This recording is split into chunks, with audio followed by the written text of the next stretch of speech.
So let's go mga idol, welcome to my YouTube channel, Panuli Official. So isang small YouTuber dito sa lalawigan ng Quezon Province. Mga Panuli friends, magandang araw, magandang umaga, magandang buhay Pilipinas. Magandang buhay sa lahat ng ating minamahal na viewers, sa lahat ng mga organic subscriber. Mga Panuli friends, kumusta na po kayo? Panibagong araw, panibagong vlog. Ito at siyempre pasada ng tricycle. Yan, maghahanap buhay tayo maghapon mga idol. Kasi kailangan magtrabaho, kailangang mamasada para tayo ay kumita. Para tayo may pantustos sa ating simpleng pamilya mga idol. Pambihirang buhay. Big shout out. So sana po subaybayan nyo aking vlog hanggang sa dulo at sana po magsama-sama tayo. Tanghali na mga idol. Kailangang magtrabaho. Big shout out. Alright.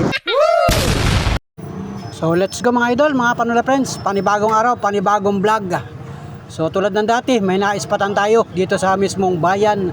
Tayo ay namamasada. Ito mga idol oh. Kanina ko pa napapansin yan, pabalik-balik dito mga idol. Hindi namin kilala yan. So ngayon lang natin nakita yan dito sa may tapat ng pinipilahan ng tricycle mga idol. So parang may problema itong lalaki na ito. At para siya ay tulala o may pinagdadaanan mga idol. So sabayin yung mga kaganapan mga idol. At mamaya tingnan natin kung makakausap natin ito o kasi pabalik-balik lang siya dito mga idol. Alright, let's go. Watch this mga idol. Ito mga Panuli friends at lumapit sa mga tricycle driver para mahinihingi siya mga idol. Ayun boy, paano mo yan? Ha? Pangkape, luto na ako. Hindi ka pa nakain? Taga saan ka kuya? Ano, sa Kalawag. Tiga ka? Dito. Bakit napapunta ka dito? Ayaw mo na. Yun mga idol at nanghihingi pala ng bariya. Pangkape daw niya at siya raw ay hindi pa nakain mga idol. So tingin ko sa lalaki na ito ay gutom mga idol. So pambihirang buhay mga Panuli friends at yan. Marami siyang sinasabi na so ito at yan, kinakausap nga natin. Maganda naman siyang kausap, kaya lang ay ang mga salita niya ay lampas mga idol. So ito, papakainin natin ito mga idol. O yan o, talaga namang makwento siya, kaya lang ay walang direksyon yung kanyang kwento. So subukan natin mga idol, papakainin ko ito. Kasi dito sa una-unahan ng aming paradahan dito ay mayroong kainan mga idol. So hindi ko na pinakadinig sa inyo yung mga salita niya kasi ay lampas ang mga salita niya mga idol. So let's go mga idol.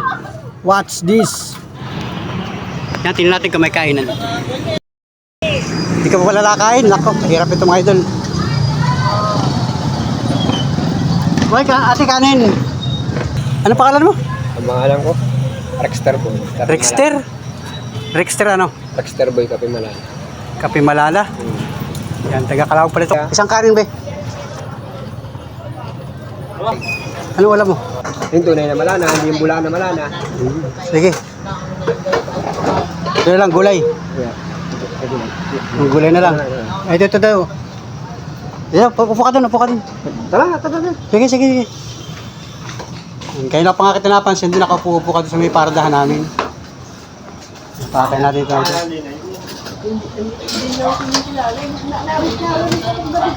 Sige, kumain ka. Naglapit sa akin, nariya, siya raw nagugutom na.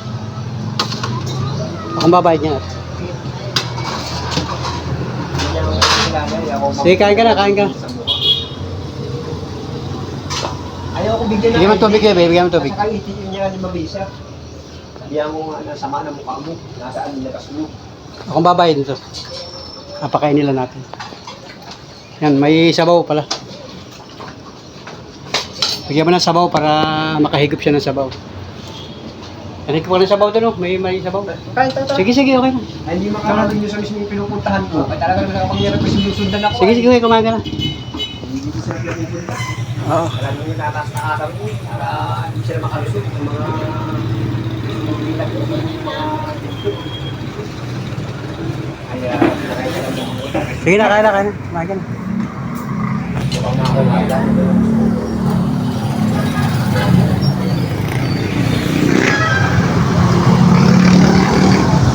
Pinakain natin mga Panuli friends. Kanina ko pa ito napansin dito sa paradahan namin ng tricycle ay nakaupo-upo lang siya. So siya yung nakahubad baro. So mahirap, hindi siya pinapansin ng mga tao. So yun at ako'y nakapila nga doon sa pilahan namin. Pinagmasdan ko siya mga idol. So lumapit siya doon sa isang tricycle para nahingi siya ng pera. Pangkapi daw ay hindi binigyan ng isang tricycle. So sakto naglapit din sa may atin. Ay hawak ko yung aking cellphone, binuksan ko. At yun nga mga idol, nahingi sa akin ng 5 piso pangkapi daw at siya raw ay nagugutom na. So natin siya mga idol at pinapakain na natin mga idol. Ito pala yung taga Kalawag. Ang tingin ko mga idol ay depress ito, nade-depress sa buhay mga idol. Bata ba? Sige, sige, kumain ka na. At para maka... Nilalaro nila ako. Oo. Doon sa pangalan na din. Sige, sige, kumain ka na. Kain ka na, kain na. Kahit wala akong name. Kahit yung nakuli ko sila doon sa name. Pa siya, nag-iinimik siya.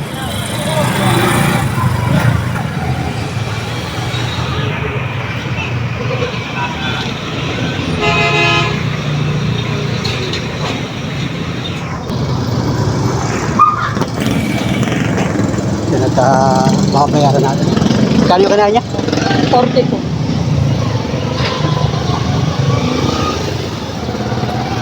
Bahay na, binayaran ko na.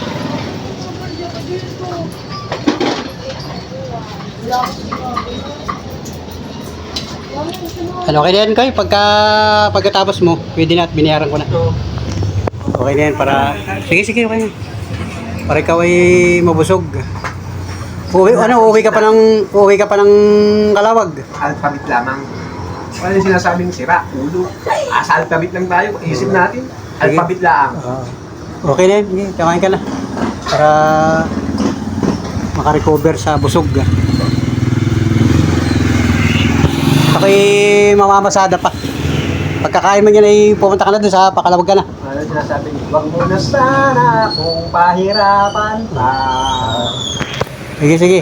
Kain ka na, kain. So, ayun mga idol, at talaga si Kuya ay may pinagdadaanan. Kaya, ayun, pinaka-idol natin dito. At dito naman ay open naman dito mga idol. Kumbaga, kain na naman ito. Dito na rin sa lugar na ito mga idol. Dito ko napansin yung lalaki. Hindi ko nga nilalapitan kasi ay hindi natin kilala. Siya na mismo yung nalapit sa mga tricycle at nangihingi ng 5 piso. Yun, nagkataon naman na ako'y nakapila nga. Imbis na abutan natin ng 5 piso, ayun, pinakain ko na mga idol. So ayun mga idol, at nandun sa kainan kay Leah. Kilala ko yung kainan dyan mga idol. Ate Leah. So nag-a-assist ng tindahan nila ng kainan. Simpleng kainan lang. Yung mga anak. Kilala naman tayo ng mga anak. Yung mga babae. Ayun, binayaran ko na yung kanyang kinain para nakain sa loob. Kaya lang talagang marami siyang iniimik mga idol. Talagang halata mo na may problema ito si Kuya, may pinagdadaanan.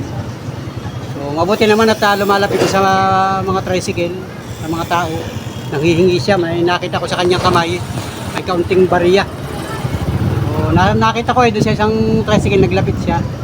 Nanghingi siya ng 5 piso, pangkapi daw. Tapos sakto pagdating sa akin, sabi niya, Kuya, pahingi naman ng 5 piso, magkakapi daw siya. Hindi pa rin siya nakakain. Siguro gutom na talaga. Grabe. Kasi tanghali na ngayon, anong oras na?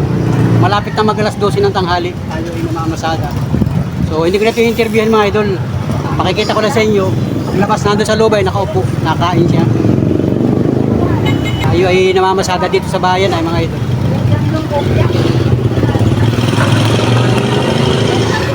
So ito'y daanan talaga ng mga sasakyan ng tricycle. Kasi ay nasa mismong bayan tayo. Siguro ito'y kanina pa dito pa lakad-lakad. Kalawag daw siya, malapit lang yun. Kasi ito'y Lopez Quezon mga idol.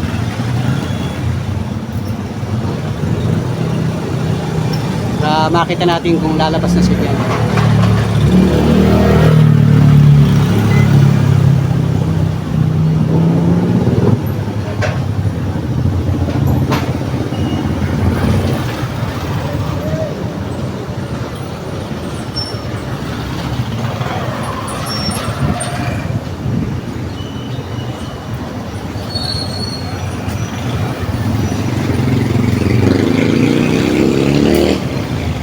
Yan, nakahingi na siya ng tubig mga idol.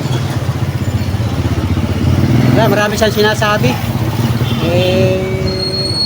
Medyo naglayo ako ng konti para hindi siya maistorbo pagkain. Yan ang mga idol. Lakad na, na yun mga idol. Ayun na. Gala-gala lang itong lalaki na ito. Yun, ganda na, yung lalaki. Okay na, pasensya kayo ha, pasensya na. At na-video ko lang yun kasi nanghingi sa akin ng 5 piso ay pinakain ko na. Okay naman na, salamat. Yun mga idol, nagala na yung lalaki dun. Ako'y mamamasada na, hindi ko na-interviewin ng tuloy-tuloy yun mga idol kasi talaga namang halata na mo na may problema si kuya. So sana makarecover si kuya at makabalik sa kanyang pamilya. Hindi pa naman siya masyadong madungis, talaga lang siya hubad baro. Kaya nyo ko pang napansin yun mga idol. So ayun, pasensya na kayo sa vlog ko at kaunting tulong lang binigay natin kay kuya. Nang hihingi sa akin ng 5 piso ay pinakain ko na lang ng kanin para naman siya ay maka-recover mga idol. Awan, saan na nagpunta? Naglakad na rin. Oh. Hindi niya ako nakita dito sa labas. Nandito ako sa labas, dito ako pumarada mga idol. Okay, let's go mga idol. Thank you for watching. Bye-bye. God bless. Napansin ko nga dito kanina, nakaupo-upo dito. Kanina ba gano'n, nakaupo-upo ano. Napansin ko yung lalaki na yun, nakita ko naglapit sa iyo. Okay nga. Anong binubulong? Humihingi na 10. Anong hingin? Ano sabi, anin daw niya? Pangkapi nga daw. Pangkapi daw. Ay ako'y nandito sa likod. 5 na kako yung hawak mo, ipabuo mo kako at ihulog mo na lang doon 5 piso kape. Gutom na yung tao. Naglapit din sa akin, nanghihingi din sa akin pangkapi daw. Di pinakain ko ng kanin dun Ay, mabuti pa. Dinala ko dun, pinakain ko ng kanin doon sa restaurant. Oo. Yun, pagkakain ay marami siyang sinasabi, talagang depressed. May ano, Oo, may kaunti, pinagdad. may pinagdadaanan, may pinagdadaanan. Kaya hindi ko na kaminto. Kumaga pagkakain niya, pinabayaan ko nang umalis. Basta nakakain ka. Nakakain naman siya. Baka yun ang solusyon. Nagalis na, wala na. Nakita ko naglakad pa kayo na eh. Naglakad pa kayo, gutom talaga. Nadaing yung lalaki ay. Nawala na, naglakad pa. Naglakad pa ganyan no. Nawala na. Nawala na mga idol, nawala na. Hindi ko na makita. Kasi maraming tao dito ay. Maraming ng tao dito. Nakita ko naglakad pa gayon. Ewan kung saan napupunta yun. Baka dito sa lugar na ito, marami ng tao dito ay. So, hindi mo talaga mapapansin mga idol. Kaya, yun. Salamat kay kuya at kahit paano yung nakatulong tayo sa kanya. Ramdam ko mga idol, talagang gutom na yung lalaki. Gutom na yung lalaki, naglalakad dito. Nawala na nga. Humihingi ng 10, pangkapi daw niya. Naglapit naman talaga sa akin. Naglapit sa akin. Pinakain ko na nga. Pinakain yun na ka ng kanin. Pinakain ko na nga ng kanin, ay bigla nga nawala. Ay ini-interview ko pa ay ibang mga sagot niya. Marami siyang sinasagot. Ay baka may tama. May tama. May kaunting pinagdadaanan. Hayaan nyo na, talagang ganyan ng buhay. Hindi ko naman kilala yun mga idol. Kinakain mo lang. Nakita ko lang dito sa Kabigong Kalsada. Kasi nakaupo dyan kanina, ang tagal ay sobrang init. Hindi namin pinapansin, mahirap naman. Hindi ko naman na-interview kasi hindi ko naman kilala. So ayun mga Panola friends at dinala nga natin doon sa kainan. So yun ay simpleng kainan lang mga idol at pinakain ko na lang siya ng kanin. So habang kumakain siya ay marami siyang sinasabi mga idol. Kaya ako ay naglabas na. Doon lang ako nagtambay sa tricycle natin at pinakita ko na lang sa inyo yung pagkatapos niyang pagkain ay naglakad na siya mga idol at yun nagpauli-uli na mga idol.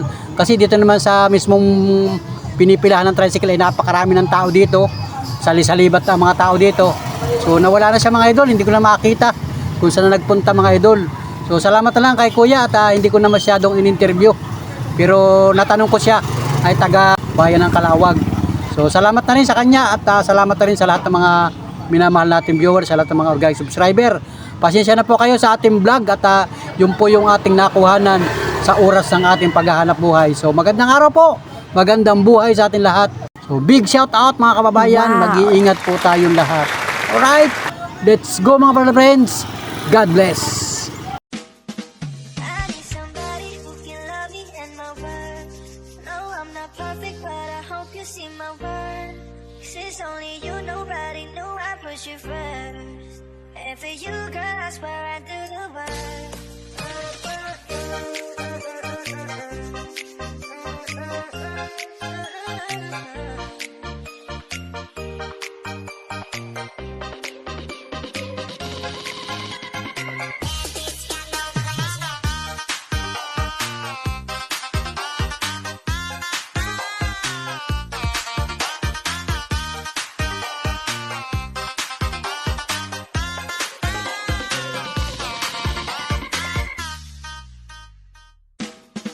Can I call you babe? Can you be my friend? Can you be my love until the very end? Let me show you love, all the reason. Stay by my side even when the world is giving in. Oh no, I need somebody who can love me and my worth. No, I'm not perfect, but I hope you see my worth. Wow.